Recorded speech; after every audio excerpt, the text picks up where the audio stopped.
Hello students, I hope you are doing great. Welcome back to the live streaming of the daily newspaper analysis for 24th May 2022. And I am editor Prithviraj Singh. Let us begin with the news article. Well, on the front page of the Hindu, there was an article about the Indo-Pacific Economic Framework, which is a framework of those countries which have vested interest in Indo-Pacific to counter China. Now this is a new initiative launched by America, and this was actually the inaugural session of IPEC, Indo-Pacific Economic Framework for Prosperity. Now this is an initiative of 13 countries. It is an initiative of 13 countries which includes India. Now its objective, students, is to counter China, right, and to find alternate supply chains which excludes China, because the COVID has exposed the over dependence over China, and now many countries are exploring alternate supply chains which excludes China. Number one. Number two, China has also its territorial claims in various disputed islands in the South China Sea, like Paracel Islands, Spratly Islands. So therefore, in order to counter China, assertive China in Indo-Pacific, America is focusing in over Indo-Pacific in its Indo-Pacific strategy. So Joe Biden is very clear about its Indo-Pacific strategy, and to strengthen this, they have started Indo-Pacific Economic Framework for Prosperity. Now this framework includes 13 countries. Now when I say 13 countries, I mean the Quad countries. You all would be knowing the members, the member countries of Quad. You can tell the answer in the comment box. Which all countries are included in Quad, Quadrilateral Dialogue? Then you have the 7 members of ASEAN, Association of Southeast Asian Nations, which is a 10-member trade bloc. Now 7 members of ASEAN are the members of IPEF, Indo-Pacific Economic Framework, which has 13 members. So 4 of Quad, 7 of ASEAN, 7 plus 4, 11. We are left with 2. So the third is New Zealand, and fourth is South Korea. So in this sense, there are 13 members, 4 Quad members, 7 members of ASEAN, then New Zealand and South Korea. Now the group does not include all the 10 members, because there are 3 members of ASEAN which are closer to China: Cambodia, Laos and Myanmar. Now these 3 ASEAN members are closer to China. They are being considered closer to China, and as I said, that IPEF intention is to counter China, to find or to explore or to invent new supply chains which excludes China. So in this sense, the countries in the ASEAN which are closer to China, which have close ties with China, are Cambodia, Laos and Myanmar. So they are, although the members of ASEAN, but then they are excluded in IPEF, Indo-Pacific Economic Framework, which includes just 7 members of ASEAN plus all the Quad members. I hope you have answered the question. Quad includes India, Japan, USA and Australia. Then you have New Zealand and South Korea. So it's a 13-member economic framework, but then it is very much clearly said by Joe Biden, the American president, that it won't be a free trade agreement, as you have ASEAN or RCEP, Regional Comprehensive Economic Partnership. IPEF won't be a free trade agreement. It won't be a free trade deal, and even the countries are not expected to discuss reducing tariffs. So it is not something which is where the countries would be discussing open and free trade. They would be encouraging reducing tariffs or increasing the market access. So it is not a free trade agreement. It is being clearly put forth by Joe Biden, American president, that it is not a free trade agreement. However, it is to strengthen the economic ties, but then it is not a free trade agreement, and its objective is to invent new supply chains which excludes China. Now there are four main pillars. So if the question is being asked, you must be very clear that it is not a free trade agreement. The four main pillars of IPEF are free and resilient trade.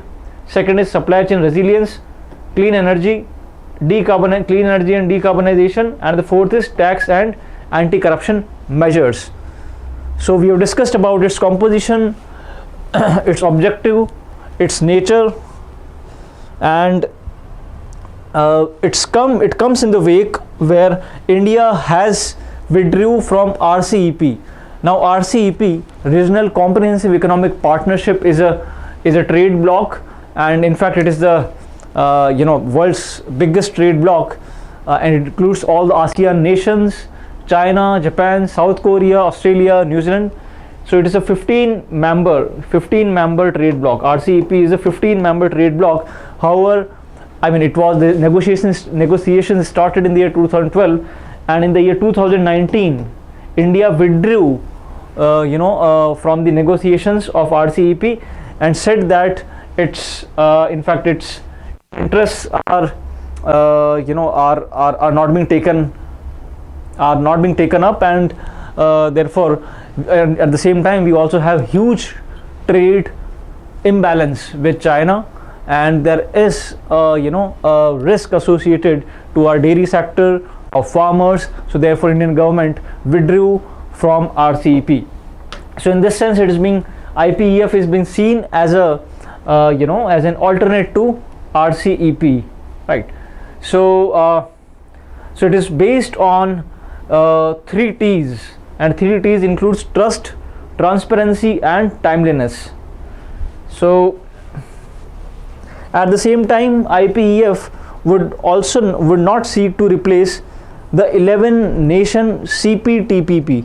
So now CPTPP, or Trans-Pacific Partnership, that the US quit in the year 2017, and all the other IPEF countries minus the US are part of it, right?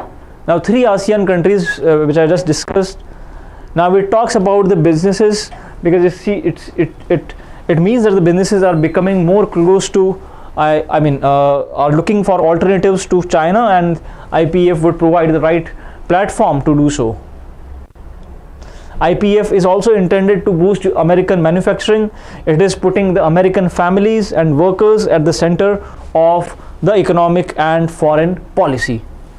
Now moving ahead, and expect a question on IPEF, guys. Indo-Pacific Economic Partnership. Prime Minister Modi is already there in Japan, and all the premiers of the Quad countries, because it was a Quad meeting, a quadrilateral dialogue meeting, where American President Joe Biden, then Indian Prime Minister Narendra Modi, Australian recently appointed, newly elected Prime Minister Anthony Albanese, and the Japanese Prime Minister Kishida, right? So they all are there. Now it is to set and follow the standards for digital economy and cross-border data flows. So it also talks about digital economy and the cross-border data flows and the data localization. Now these are the areas where even India has had strong differences with America and allies, especially where after it tabled a data protection bill in the parliament, which also makes data localization mandatory, right? Now in India also has differences as far as the digital economy is concerned, as far as cross-border data flows are concerned, and at the moment where Indian Parliament has already tabled the data protection bill and it is under deliberation, and it also talks about the data localization, and it in fact makes it mandatory, right? But on the other hand, IPEF talks about cross-border data flows. It talks about digital economy. So therefore, it is something which India had strong differences with America, but then we have to look where it how it formulates. It also, the framework also works to counter inflation, because inflation is now today a global problem, and it would do so through more resilient supply chains, right? Because inflation is something when your demands are high because of the higher income levels, and the supply is not able to match the increased demand, right? And it happens, so therefore if you have strong and resilient supply chains, it would match the supply, match the supply would match the demand, and thereby control the inflation. It also talks about clean energy, decarbonization, fair economy, so on and so forth. It also works for money laundering, bribery, corruption, and effective tax regimes. At the same time, it also is a part of the American plan called as Blue Dot Network, which is to certify the infrastructure projects against a set of criteria and standards, and it was launched by US, Japan, and Australia, guys. So Blue Dot Network is the infrastructure development projects launched by America, Japan, and Australia. Right. Now moving ahead. Now this is the conceptual details of IPEF, as you can see on the screen, announced in the year 2021, and it is to decouple the economy from the Chinese market, and it is not a free trade agreement as we just discussed. In fact, it is more of an administrative arrangement, and very important, its objective is to build supply chain that excludes China, right? So, and the 4 pillars that we already understood: fair and resilient trade, supply chain resilience, infrastructure, clean energy, decarbonization, tax and anti-corruption.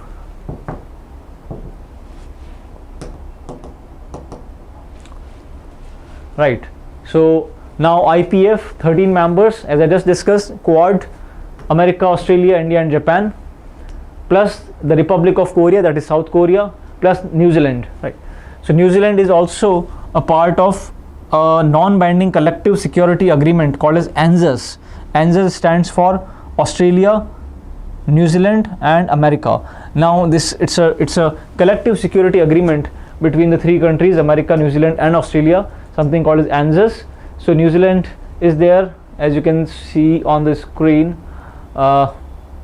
New Zealand is there, Australia is there, and definitely America is there. So it includes ANZUS, plus it includes Quad, South Korea, plus the 7 ASEAN members, excluding Cambodia, Laos, and Myanmar, as these 3 countries are being considered to be closer to China.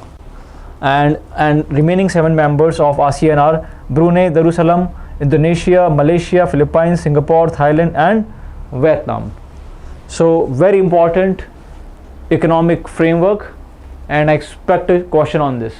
At the same time, we must also have the understanding of RCEP, which is the Regional Comprehensive Economic Partnership, a trade deal between the ASEAN countries, all the 10 ASEAN countries, plus China, Japan, South Korea, Australia, and New Zealand, right? So here you can see Japan and Australia are the part of the Quad, then New Zealand, Australia are the part of ANZUS, plus South Korea, which is again a part of your IPEF.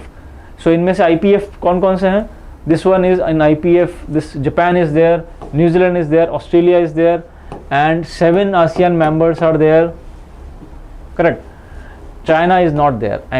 China is not. In fact, they want to exclude China. So it is being seen. IPEF is being seen as a counter to RCEP. So where RCEP has 15 members, IPEF has 13 members. 3 are gone from ASEAN, -1 China, right? So this is how it is there. plus Australia you can do, right? So it came into force in the year 2000, January 1st, 2022. Very important fact, guys. 15 member RCEP,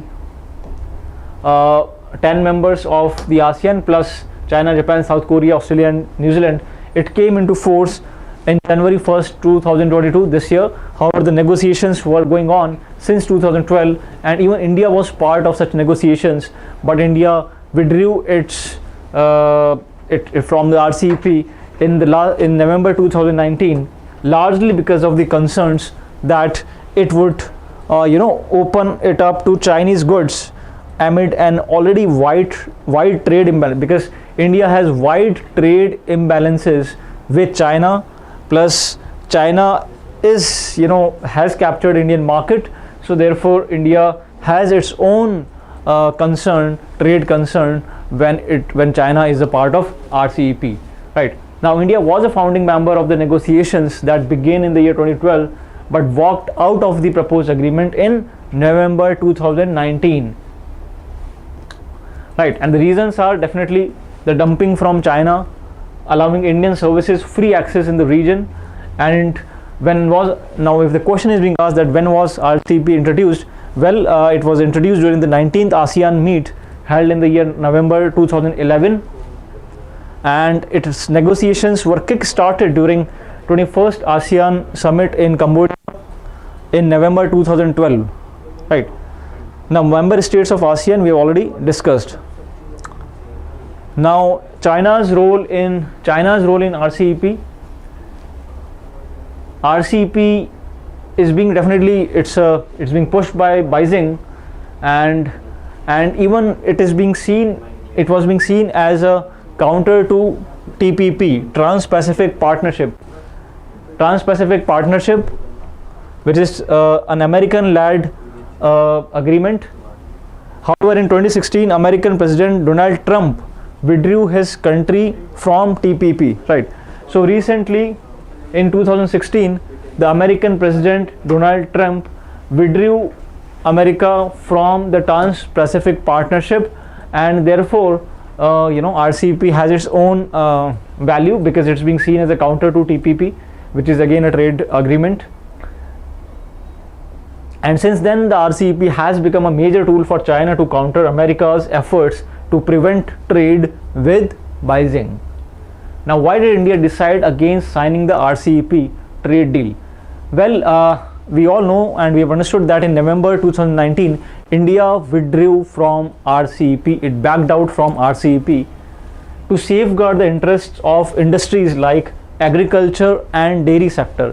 So India feared that its agriculture and dairy sector would be adversely affected by if it becomes the member of RCEP, and to give an advantage to the country's service sector, because India is known because of its service sector, and it contributes heavily to Indian GDP. Yes, I'm talking about the software services, the financial services, so on and so forth. So in order to give advantage to country's service sector plus to protect agriculture and dairy sector in India, India decided to back out from RCEP, right? Now there was a fear in India that its industries would be unable to compete with China and Chinese goods would flood Indian markets. So in this sense, it was a protectionist policy of the Indian government to protect the domestic producers, manufacturers from China.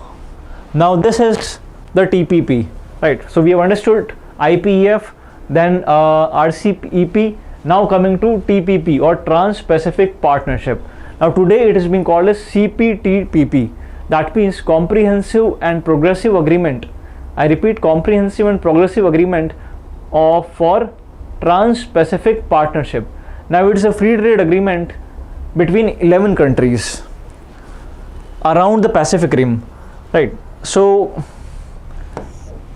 we all learned geography and we know that the world is round, and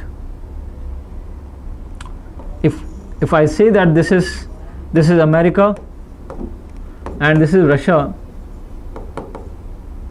Japan, China, and the other, and this is the Pacific Ocean, right? So all the Pacific Rim countries, that means those countries which share their border in the Pacific Ocean, or which are the littoral countries, are called as the Pacific Rim nations. So it is a free trade agreement between all the Pacific Rim countries, and it includes the 11 countries, so which are Canada, Mexico, Peru, because again South America is also the part, so Peru, Chile, New Zealand, Australia, Brunei, Singapore, Malaysia, Vietnam, and Japan, right? Now in this grouping, that is TPP, Australia is a part of Quad. Again, Japan is also part of Quad, right? Now Brunei, Singapore, Canada, Mexico, Peru, Chile, Malaysia, and Vietnam are the Pacific Rim countries. Well, America was not happy with the things in TPP, and the President Donald Trump withdrew from the negotiations of TPP, and the remaining 11 participants, because earlier there were 12, so remaining 11 participants scrambled to amend the text of the agreement, and the newly renamed CPTPP was signed in March 2018. So earlier, which was TPP, after America withdrew from TPP, it became CPTPP. That means Comprehensive and Progressive Agreement for Trans-Pacific Partnership, and it came into force recently from December 2018. So very, very important. So we have discussed some important frameworks: IPF, RCEP plus TPP, Trans-Pacific Partnership, and I strongly expect a question on this. Well, I hope it is clear. Moving ahead. On the screens, the significance of TPP. As you can see that the TPP is a free trade agreement and removes 99% of tariffs on goods and services, just like the original TPP did. Well, it has a broad coverage. It includes the goods and services, including financial services, so on and so forth. Reduces environmental abuses. The countries agreed to cut down on wildlife trafficking, and this helps elephants, rhinos. It prevents environmental abuses. And if I talk about the India's stand, then definitely India did not join CPTPP, as it seeks to place greater labor and environmental standards, right? So an important one. Now moving to the next news article, although related to the IPF and the meeting of the Quad leaders in Tokyo, Japan. Well, America has clearly said that it will defend Taiwan against China, because China claims Taiwan as its own territory, but Taiwan is an autonomous country, it's a self-ruled country, but then China has its own claims over Taiwan. American President Biden has clearly said that even if the force is required, we would be willing to use force to defend Taiwan against Chinese aggression. So America has sent strong signals across the globe that they may also use military intervention to protect and defend Taiwan against any Chinese aggression. Guys, we know that the world, we are seeing, the Europe is seeing the wars after almost many decades, and if China doesn't stop its aggressive policies in Taiwan, then again a military intervention may be seen by America. Now, America has always had a policy of strategic ambiguity. That means a policy which is not clear. China, as I said, that China claims Taiwan as its own territory, but Biden is saying that they are not diverging from their official one China policy, right? And this policy includes the commitment to provide military support to defend Taiwan, whereas Chinese embassy is saying that Taiwan issue is a purely internal affair for China. So Taiwan is discussed, and America, we yesterday discussed that America is saying that they want to bring Taiwan, they want to give Taiwan observer status in World Health Assembly, WHA, which would be held next week. So they want to give observer status to Taiwan in the World Health Assembly, which would be held the next week, right? So therefore this issue has surfaced. Now coming to the next news article on the screen about green hydrogen. Now when the world leaders are sitting for Quad meeting, the top 4 leaders of the major economies in Japan, at the same time the world leaders are also there attending the Davos World Economic Conference at Davos, Switzerland.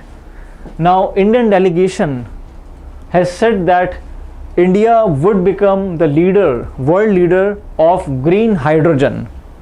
Now guys, hydrogen is the fuel of the future, and green hydrogen would push for the renewable energy. Because India in the Conference of Parties recently held at Glasgow, Scotland, has said that, has set a target of 500 gigawatt of renewable energy to be achieved by the year 2030, and they've also declared that we would achieve the net zero emission target by the year 2070, right? So we have an ambitious renewable energy target, and Indian delegation is saying that, in fact, because the world is on the cusp of energy crisis, especially after the brutal invasion of Russia in Ukraine, because many European countries are dependent on Russia for its energy for their energy supplies, and therefore because Russia has been cut off from the economic channel,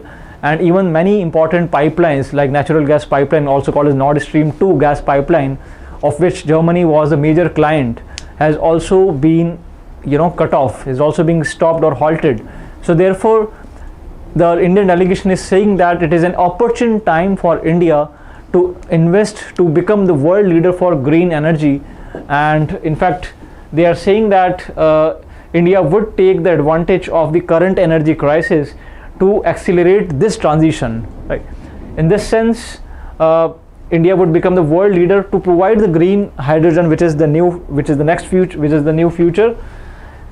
And the commitments that India has been making on the sustainable energy front, as Western economies are keen to reduce dependence on Russian energy supply, right?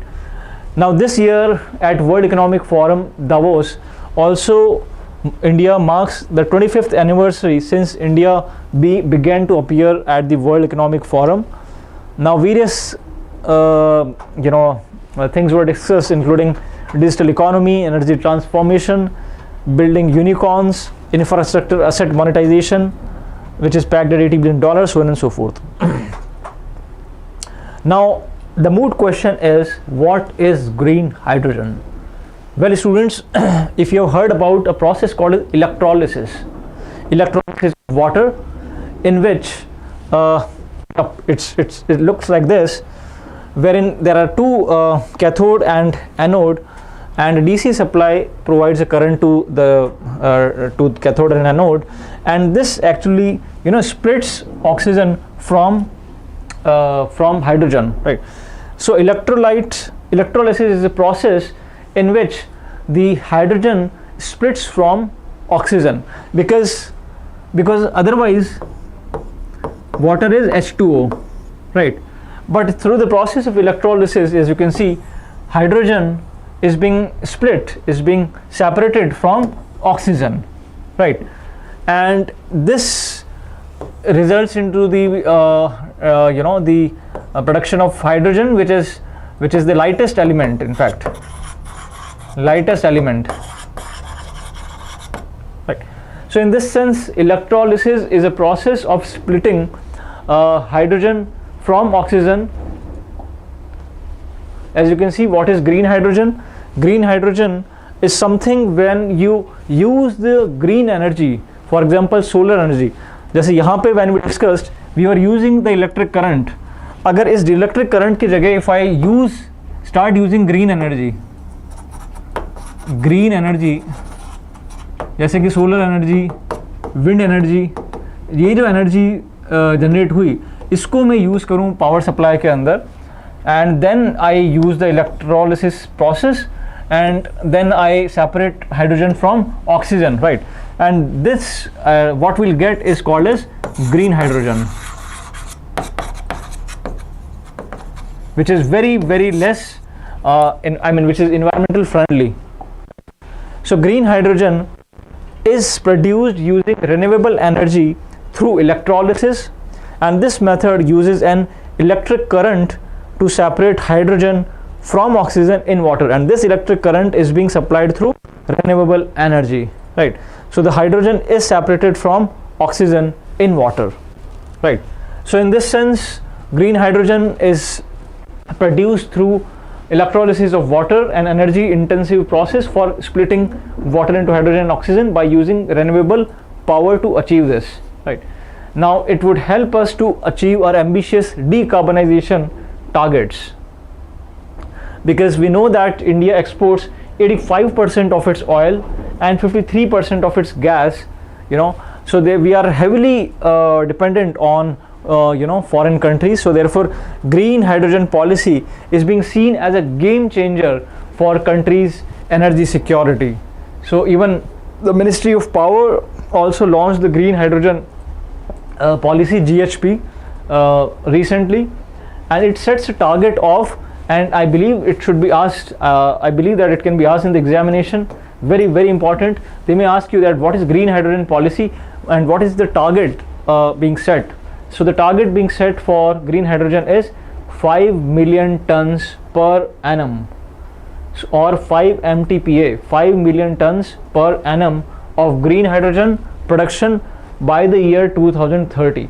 So India has set a target to produce 5 million tons per annum of green hydrogen by the year 2030, and it is more than 80% of current hydrogen demand of the country, right?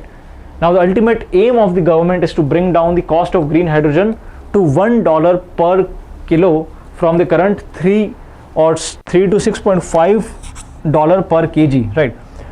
So that it becomes very cheap source of energy. Now in this sense, the green hydrogen production uses the power supplied by a co-located renewable energy plant. That means a renewable energy plant would be supplying the renewable energy to the plant, to the other plant, which in turn would use the electrolysis process to produce green hydrogen, right? Let's say a solar energy plant, in Rajasthan would supply the renewable energy to a plant in, let's say, Assam, and in Assam the electrolysis would take place using this renewable energy, and it would release hydrogen, right?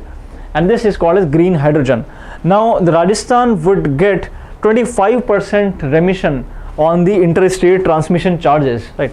I mean, so that is in fact 25 years of free power transmission, right?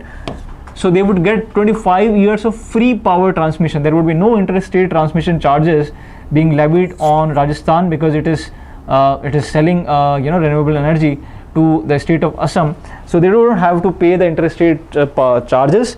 In fact, they would get 25 years of free power transmission for any new renewable energy plants set up to supply the power for green hydrogen production before July 2025, because this target of 5 million tons per annum has to be achieved by the year 2030. Now guys, very important pictorial depiction on the screen, the hydrogen color spectrum. Now the colors are being used to denote the production method through which the hydrogen is obtained. So in fact there are 5 types of you can say hydrogen. First is gray hydrogen. As you can see on the screen, gray hydrogen uses the natural gas or coal as an input, right? So the input in gray hydrogen is either natural gas or coal, and we know that coal is a fossil fuel. That is why the color code is gray. So it uses natural gas or coal as an input, and it is extremely polluting, and it has to be because coal is it's a heavy emitter of the carbon dioxide. It releases 10 kilo of carbon dioxide for 1 kilo of hydrogen. So when it is producing 1 kilo of hydrogen, it is emitting 10 kgs of carbon dioxide. However, it is the cheapest one. So we have understood some facts about the grey hydrogen. Number one, it is the cheapest one. It uses natural gas or coal as an input. It is extremely polluting. Now coming to blue hydrogen. Well, blue hydrogen doesn't use coal. However, it do use the natural gas. The carbon dioxide released is captured at the end. However, it is unproven, expensive and polluting, touted as interim alternative to green hydrogen, right? So if green hydrogen doesn't work, we can look upon blue hydrogen, which uses just natural gas. However, it is expensive method. Now coming to our the policy of the government to promote green hydrogen, and India is all set to actually become the leader in the green hydrogen with the green hydrogen policy by the Ministry of Power. So it is not the Ministry of Environment. The green hydrogen policy is being released by Ministry of Power. Green hydrogen policy released by or is operated under Ministry of Power. So green hydrogen uses the renewable energy to split water, and this splitting of water is called as electrolysis. It releases oxygen. Economically, it is unviable right now, but huge potential for decarbonization. It is the cleanest source of energy. Right. Now coming to the fourth category of hydrogen called as turquoise hydrogen. Now turquoise hydrogen in fact uses CH4. CH4 is methane. So it uses methane and is low carbon alternative to blue. So that means it has low carbon alternative to blue. That means it emits less CO2 as compared to the blue hydrogen. Still it is nascent and lacks research. So there is a lot of research which is to be done in turquoise hydrogen.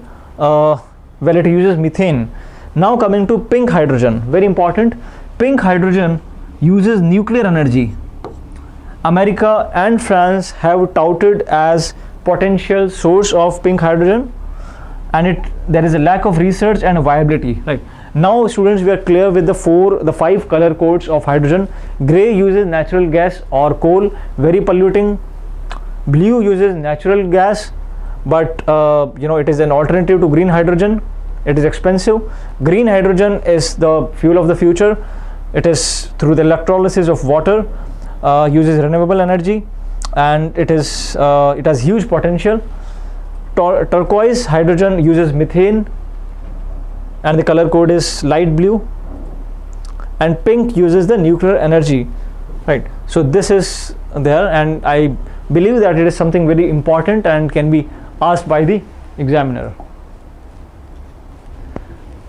Now National Hydrogen Mission, green hydrogen and green. So it is the policy of the Ministry of Power, not limited to green hydrogen but also green ammonia. We also launched the National Hydrogen Mission NHM, and the other details we already discussed. Well, the green hydrogen producer will be able to set up a solar power plant, let's say in Rajasthan, to supply renewable energy to a green hydrogen plant in Assam, as we discussed in our example, and would not be required to pay any interstate transmission charges. Right. Now the key users of hydrogen and ammonia are like oil refineries, fertilizer industries, steel sector, to produce green hydrogen for their own use. So this is how green hydrogen is produced. As you can see on the screen, the clean energy generation, this is a renewable energy plant.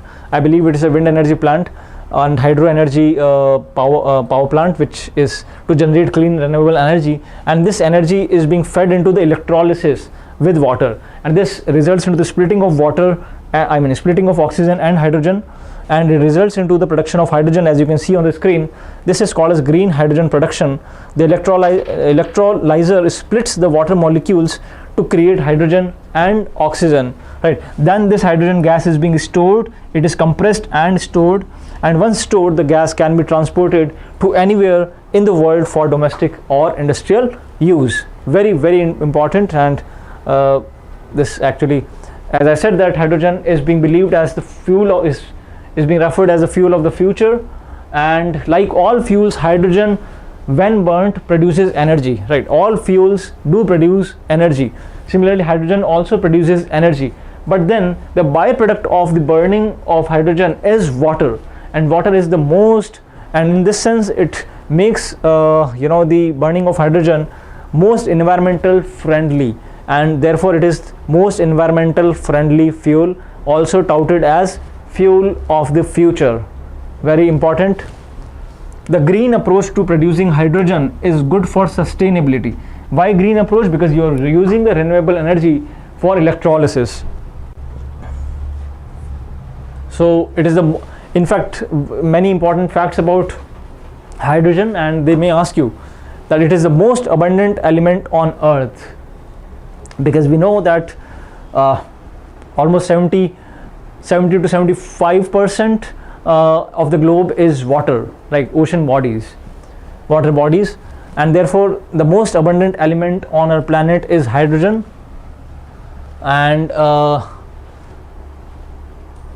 And hydrogen is the lightest and the first element on the periodic table. So the first element on the periodic table is hydrogen, right? Is the lightest one, and since the weight of hydrogen is less than air, but it is very light. In fact, it is much more light than the weight of the air. So therefore, it easily rises into the atmosphere and is therefore rarely found in pure form, right? So it is very difficult to find hydrogen in pure form because of its light weight. It rises up in the atmosphere. It is even lighter than air. It is highly combustible diatomic gas, and it is a zero emission fuel. That means it doesn't emit any carbon dioxide when burned with oxygen. It can be used in fuel cells or internal combustion engines. It is also very important, students. It is also being used for spacecraft propulsion. So spacecraft propulsion जो होता है, it is used there also. So very, very important, it is used in spacecraft propulsion, right? The thrust that is being developed in the rocket, so that is called as spacecraft propulsion. So hydrogen, green hydrogen hydrogen is being used there, right? So moving to the next news article on the screen, guys. There has been a new appointment in the Union Territory of Delhi for the post of Lieutenant Governor, and A.K. Baijal has resigned from the post, and Vinay Kumar Saxena is the new Lieutenant Governor of Delhi Union Territory. Very, very important for all the students preparing the CLAT examination. They may ask you. He is being appointed yesterday. So Vinay Kumar Saxena, who was the chairman of Khadi and Village Industries Commission, now he is being appointed as the new Lieutenant Governor of Union Territory of Delhi. And who appoints? The President. So President is the appointing authority, correct? So Vinay Kumar Saxena, very, very important. Next news article: the world may have lost 11.2 crore jobs by international, and this is a report by International Labour Organization, ILO. Now ILO, or International Labour Organization, has come up with a report called as World of Work report, and they are saying that after pandemic the world may have lost around 11 crore jobs, and in fact the gender gap in India is increasing. That means the jobs are more, the female workers are less, in the industry, and especially after the COVID, they have lost their jobs. So International Labour Organization is ILO, and its report is called as ILO Monitor. It says that the number of hours worked globally has dropped in the first quarter of 2022 to 3.8% below the employment situation before the pandemic, right? So that means the number of work hours has been dropped, plus about 11.2 crore jobs might have lost between this period.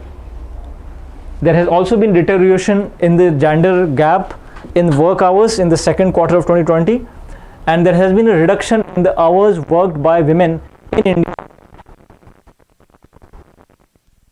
Has only a weak influence on the aggregate for lower middle income countries.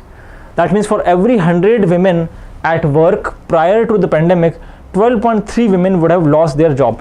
अब question जब यहाँ पे आता है तो हमें we have to understand that they may ask you that what are the which among the following statements are correct with regard to the recently released ILO monitor report, International Labour Organization report. So it is, the first is that the world has lost 11.2 crore jobs. Second, the gender gap in India in the employment sector is widening. For every 100 men, for every 100 women at work prior to the pandemic, the women have lost their job as an average. There are substantial gender imbalances. So this is, and it continues that there have been financial turbulences, potential debt distress, and global supply chain disruptions, which has grown the risk of further deterioration in hours worked in 2022. So it actually displays a petty state of employment after pandemic, and there has been a growing gap between the rich and the poor countries. Even women employment in India has come down, particularly in sectors such as healthcare, as a result of pandemic.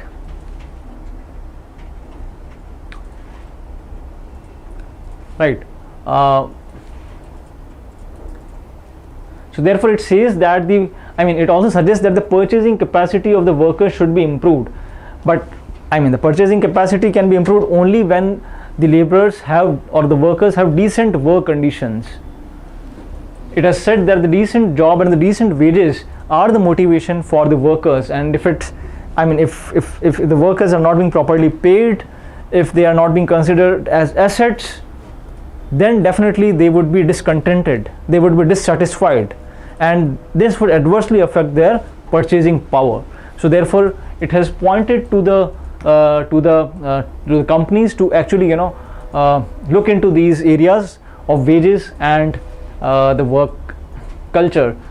Well, in India we have already had the code on the wages.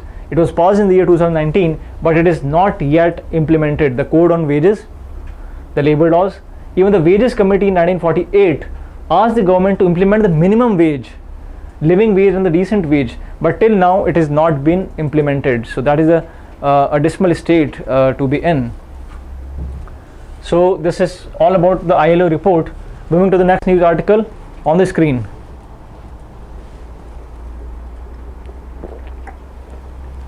Interstate Council. Now this is the only constitutional body in India to coordinate the relation between the center and the states and the relation between interstate. Right. So the only constitutional body in India to coordinate the relation between the states and the center and the state is Interstates Council. Well, as I said, that it is a constitutional body formed under Article 263. However, it is not a permanent body, but then it gives the power to the president to form Interstate Council as and when the need arises. And the first Interstate Council was formed in the year 1990, right? And it is being believed that as per the norms, it used to sit at least thrice a year, but then sadly we are not seeing the ISC meetings for even a decade. So Interstate Council formed under Article 263 by the President is to promote and support the cooperative federalism in India, and the chairperson of the Interstate Council is definitely the Prime Minister, and there are 6 union ministers plus the chief ministers of all the states. So even the standing committee of the Interstate Council has also been formed with Union Minister Amit Shah, the Home Minister of the country, as the chairman, right? So the center has reconstituted the Interstate Council because the last meeting was in the year 2017, right? So the government has reconstituted the Interstate Council to promote and support the cooperative federalism. As I said, it is formed under Article 263 by the President, who can establish such council at any point of time when the need arises, when it appears to him that public interest would be served by its establishment, and he is also authorized to define the nature of duties to be performed. Right. So in this sense, Interstate Council, is to meet at least thrice a year, as I just said. But then sadly, it has just held 12 meetings since it was set up in the year 1990, and there was a gap of a decade between 2006 and 2016, and the last meeting was in the year 2017. Right. So it's a positive move, although it was very much required, although it's late, but then it is something which is appreciated at the time when the states are, many states are against the central government's policy. Right. So that's all for today. I hope you enjoyed the session. Please do share, like and comment, press the bell icon for the regular updates,